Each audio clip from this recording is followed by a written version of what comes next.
ಈಕೆ ಒಂದು ನಿಮಿಷದ ಒಂದು ಡೈಲಾಗ್ ಹೇಳ್ತಾಳ, ಶಾಂತವಾಗಿ ಕೇಳ್ರಿ. ನಮಸ್ಕಾರ, ನಾನು ಗೇರು ಸೊಪ್ಪೆ ಮತ್ತು ಹಾಡುವಳಿಯ ಸಾರುವ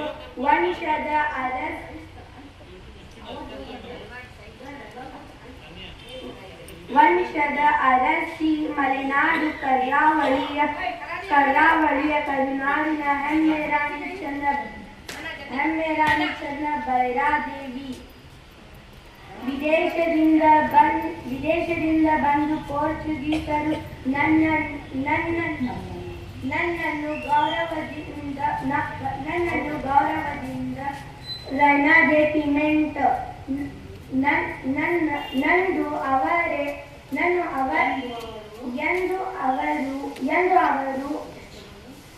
ಅವರು ಹೆಸರು ನೆಂದು ಕರೆಯಲಾಗಿದೆ.